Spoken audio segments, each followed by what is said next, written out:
छुड़ा दो मेरे भी जग के बंधन, ऐ गज के फंदे छुड़ाने वाले। सरकार, हम बहुत भक्त तो नहीं हैं, बहुत विद्वान तो नहीं हैं, बस केवल और केवल आपके प्रेमी हैं। और सुना है प्रेम से ही आप आज तक सब पर रीझे हो। ज्ञान सदैव अपूर्ण होता है, ऐसा आपने ही कहा है कि यदि कोई मेरी ज्ञान से प्राप्ति करना चाहता है तो उसके लिए ऐसा करना असंभव है, लेकिन प्रेमा भक्ति से यदि मुझे कोई पुकारता है सरकार, तो मैं उसके लिए कोई भी बंधन रखता नहीं। श्रीमद् भागवत में हम प्रवेश करें महात्म से।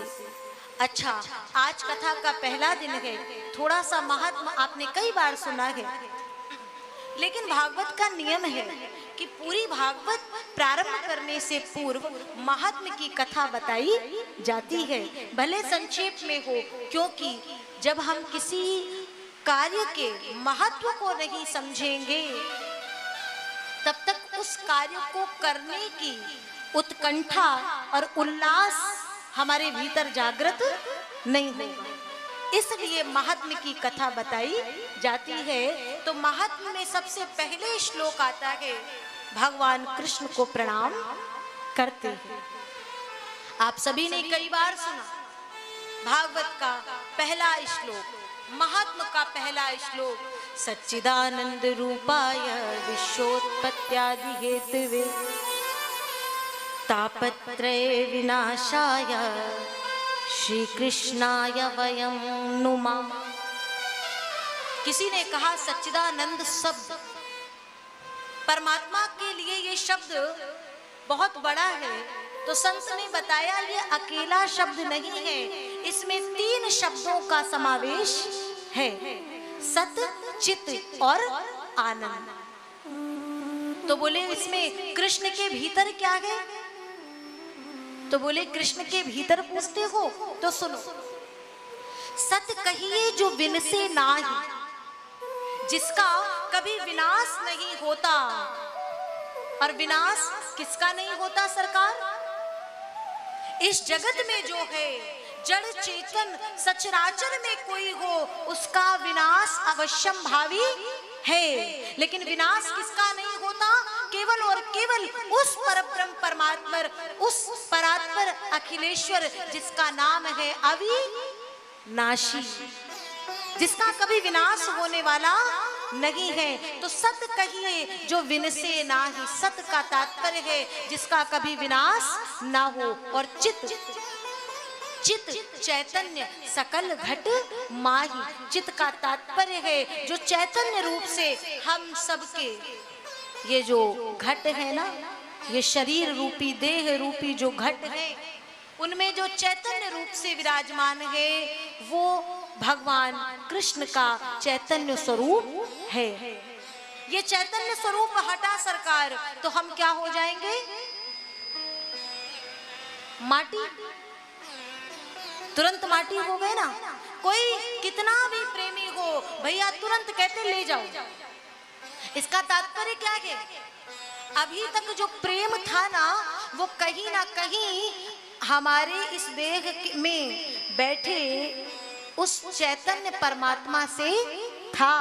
अब वो चैतन्य हटा कि समस्त संबंध वहीं से समाप्त हो गए। देह जल्दी ले जाओ भैया। तो सत्य कहिए जो विनसे नाही, चित चैतन्य सकल घट माही, और आनंद आनंद घट घट करे आनंदा, ताकर नाम सच्चिदानंदा।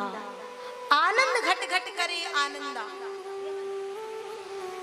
आनंद जो हमारे घटों में बैठ करके आज यहाँ आप बैठे हो, अगर आप कथा सुन रहे हो, कथा को सुनने में, भजन को गाने में आपको जो आनंद आ रहा है ना, वो आप अपने अंतर में महसूस कर सकते हो, लेकिन भैया किसी को बता नहीं सकते।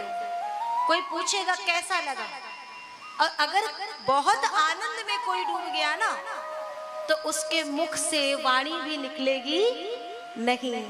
वो है परमानंद का स्वरूप, जिसको कि हम दुनियावी वस्तुओं में, दुनियादारी में खोजते हैं। वो आनंद हमारे घट के भीतर कृष्ण के आनंद के रूप में विराजमान है, और वो आनंद निकलता है तो सरकार समस्त संसार का आनंद समाप्त हो जाता है।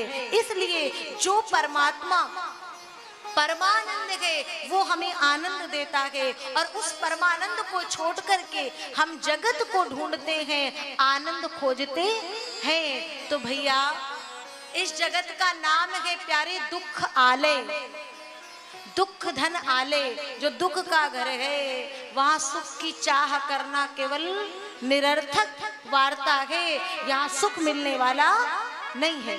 ऐसे कृष्ण जिनके अंदर सत्य चित्त और आनंद का पूर्णतया समाविष्ट है, समावेश है, उन श्री कृष्ण को हम प्रणाम करते हैं।